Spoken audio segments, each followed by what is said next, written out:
Chairman মহোদয় চুরি করে, ডাকাতি করে, সব করে। এই সব চুরির টাকা দিয়ে বিরাট বড় বড় মসজিদ বানায়া দেয়।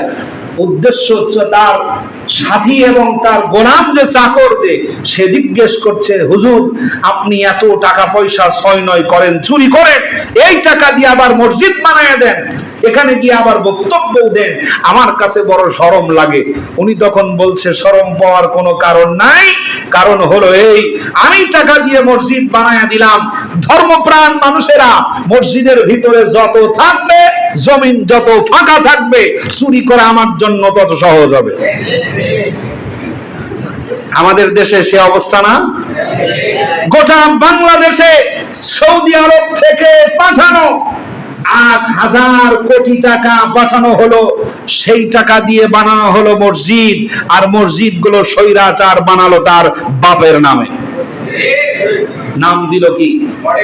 মডেল। প্রত্যেকটা মসজিদের সামনে তাদের ছবি লাগানো। নাউযুবিল্লাহি মিন যালিক।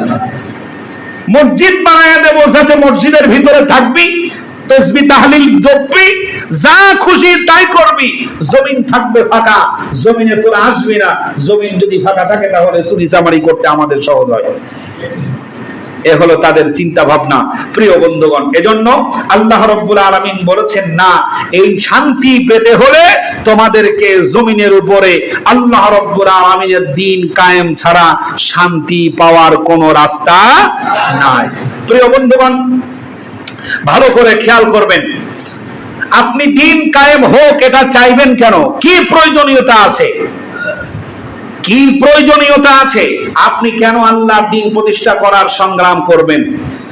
লক্ষ্য করুন, মত প্রকাশের অধিকার যদি আপনি চান, পেতে চান, তাহলে আল্লাহর আইন বাস্তবায়ন ছাড়া সম্পূর্ণরূপে মত প্রকাশ করার কোনো অধিকার আপনি পাবেন না।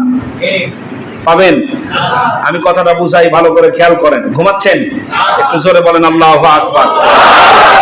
মত প্রকাশের অধিকার যদি আপনি পেতে চান, আল্লাহর দ্বীন কায়েম ছাড়া সম্ভব না। লক্ষ্য করেন, পৃথিবীর বুকে সব থেকে বড় শক্তির অধিকারী বর্তমান পৃথিবীতে কারা? আমেরিকা। সবচেয়ে বড় শক্তির অধিকারী কারা? আমেরিকা। কথাগুলো মাথার মধ্যে সেট আপ করার চেষ্টা করুন। আমেরিকা যে আইন বানায়, আন্তর্জাতিক আইন, তাদের সুপ্ত ইচ্ছে যেটা থাকে সেটা হলো এই, আমেরিকার বানানো আইনের উপরে পৃথিবীর কোন রাষ্ট্র যেন কথা বলতে না পারে। এটা হচ্ছে তাদের সুপ্ত ইচ্ছা। তাদের আইনের উপরে কেউ যেন আইন বানাতে না পারে। তারা যে ডলারের দাম দিবে সেটা কার্যকর হবে এবং তা পৃথিবীবাসীকে মেনে নিতে হবে। অবস্থা যদি এই হয়, তাহলে পৃথিবীর কোন রাষ্ট্র কি আমেরিকার উপরে মত প্রকাশের স্বাধীনতা পেল? এবার আসেন জাতীয়ভাবে, যে দেশের মানুষ, যে দেশের জাতীয় পর্যায়ে আইন বানায়, ওই আইন বানানোর ক্ষমতা যারা অর্জন করে, যারা আইন বানায়, ও আইনগুলো বানায় শুধুমাত্র তাদের নিজেদের স্বার্থে, সাধারণ মানুষের স্বার্থে তারা কোনো আইন বানায় না। একথা পরিষ্কার করে বুঝতে হবে। মত প্রকাশ যদি আপনি করতে চান পৃথিবীর বুকে, তাহলে পরে আপনাকে প্রতিষ্ঠিত করতে হবে কার বিধান? আল্লাহর বিধান। আল্লাহর বিধানের সামনে আপনি মত প্রকাশ করতে পারবেন। বেধর্মীয় যদি হন, তাহলে আপনি মত প্রকাশ করতে পারবেন, কোনো সন্দেহ নাই। আপনি যদি দেশীয় হন, বিদেশি হন, যে কোনো জায়গারই হন, আপনি আপনার ন্যায় বা অন্যায় যেটা আছে এটার ব্যাপারে আপনি কথা বলার অধিকার পাবেন। সুবহানাল্লাহ। জীবন, সম্পদ এবং সম্মান, মর্যাদা এগুলো অক্ষুণ্ণ রাখতে আপনাকে আল্লাহর জমিনে আল্লাহর দ্বীন প্রতিষ্ঠা করা লাগবে। আপনি যদি আপনার নিজের জীবনের নিরাপত্তা চান, তাহলে পরে আপনাকে দ্বীন কায়েম ছাড়া আপনি আপনার জীবনের নিরাপত্তা পাবেন না। আপনি যদি সম্মান মর্যাদা ঠিক রাখতে চান, তাহলে আল্লাহর দ্বীন প্রতিষ্ঠা ছাড়া সম্ভব না। কারণ যাদের হাতে চাবিকাঠি থাকবে, ওরা যেটাকে সম্মান মনে করবে সেটাই সম্মান, ওর বাইরে আর কোনো সম্মান থাকবে না। ঠিক কিনা? আমাদের দেশে সরকার যেটা মনে করেছে এটা সম্মানের, সেটাই সম্মানের হয়েছে, যেটা মনে করেছে এটা অসম্মানের, সেটা অসম্মানের হয়েছে। যেমন আমাদের দেশে সর্বপ্রথম মানুষদেরকে বিভাজন তৈরি করে দিয়েছিল, সেটা হলো স্বাধীনতার পক্ষের শক্তি আর স্বাধীনতার বিপক্ষের শক্তি। যদিও বিষয়টা একেবারে হাস্যকর। লক্ষ্য করুন, আমাদের দেশে ৭১-এর সংবিধান আর ৭২-এর সংবিধানের মধ্যে কি পার্থক্য আছে তা কি খেয়াল করে দেখেছেন কখনো? না, দেখার সুযোগ হয়নি। ৭১-এর সংবিধানের উপরে, কথাগুলোর উপরে ভিত্তি করে স্বাধীনতা যুদ্ধ হলো। আর বঙ্গবন্ধু যখন দেখলো যেই সংবিধান আছে এটা যদি টিকে থাকে তাহলে আমার কর্তৃত্ব টিকে থাকবে না, দ্রুত গতিতে সংবিধান চেঞ্জ করে তৈরি করা হলো ৭২-এর সংবিধান। ৭২-এর সংবিধান, এই ৭২-এর সংবিধানের আওতার ভিতরে ফেলায়া মাওলানা আব্দুল হামিদ খান ভাসানীকে নজরবন্দি করে রাখা হলো দীর্ঘদিন পর্যন্ত। অথচ তারাও ছিল স্বাধীনতার সিপাহসালার, স্বাধীনতা যুদ্ধের অতন্দ্র প্রহরী, এবং গোটা মানুষের ভিতরে তার জনপ্রিয়তা ছিল অনেক উঁচুতে। স্বাধীনতা যুদ্ধের পর মুক্তিযোদ্ধারা তারা অপমানিত হতে থাকলো, লাঞ্ছিত হতে থাকলো এই ৭২-এর সংবিধানের মাধ্যমে। এই সংবিধান তারা তৈরি করলো, কাউকে মর্যাদাবান বাড়াবে, কাউকে অমর্যাদার মধ্যে ছেড়ে দেবে, এই সংবিধান তারা তৈরি করেছিল। এখন এই বৈষম্য থেকে যদি আপনি বাঁচতে চান তাহলে আল্লাহর জমিনে আল্লাহর আইন বাস্তবায়ন ছাড়া সম্ভব নয়। আল্লাহ রাসূল সাল্লাল্লাহু আলাইহি ওয়াসাল্লামকে এই কাজের জন্যই পাঠানো হয়েছিল। প্রিয় বন্ধুগণ, নিরাপদ অর্থনৈতিক ব্যবস্থা যদি আপনি কায়েম করতে চান, আপনার অর্থ ঠিক থাকবে, আপনার টাকা পয়সাগুলো চুরি হবে না, ডাকাতি হবে না, লুটতরাজ হবে না। আপনার অর্থের ব্যাপারে যদি আপনি নিরাপত্তা চান তাহলে আল্লাহর আইন ছাড়া সম্ভব না। সম্ভব? আল্লাহ রাব্বুল আলামিন বলেছেন, وَكَتَبْنَا عَلَيْهِمْ فِيهَا أَنَّ النَّفْسَ بِالنَّفْسِ وَالْعَيْنَ بِالْعَيْنِ وَالْأَنفَ بِالْأَنفِ وَالْأُذُنَ بِالْأُذُنِ وَالسِّنَّ بِالسِّنِّ وَالْجُرُوحَ قِصَاص। জোরে বলেন আল্লাহু আকবার। আল্লাহ রাব্বুল আলামিন কিসাসের বিধান করেছেন, কিসাস করে দাও। কেউ যদি আমার একটি নাক কেটে নেয় তাহলে শাস্তি হলো, ইসলামে শাস্তি হলো যে ব্যক্তি নাক কেটে দিয়েছে তারও নাক কেটে দিতে হবে। কেউ যদি আমার একটি কান কেটে নেয় তাহলে যে ব্যক্তি কান কেটেছে তারও একটি কান কেটে দিতে হবে। কেউ যদি আমার একটি দাঁত খুলে নেয় তাহলে যে ব্যক্তি খুলেছে অন্যায় ভাবে তারও একটি দাঁত খুলে নিতে হবে। আর যে ব্যক্তি কাউকে হত্যা করবে অন্যায় ভাবে তাকেও শাস্তি হলো হত্যা করে দিতে হবে। এই বিধানটা আল্লাহর। বিধানটা কার? আল্লাহর। কেউ যদি হত্যা করে অন্যায় ভাবে কাউকে, তার বিচার সাক্ষী প্রমাণ থাকলে কোনো কথা নাই, তাকেও হত্যা করে দিতে হবে। এই বিধানটা আল্লাহর। এই বিধান যদি চালু হয় আপনি আপনার জীবন নিরাপত্তা থাকবে নাকি থাকবে না?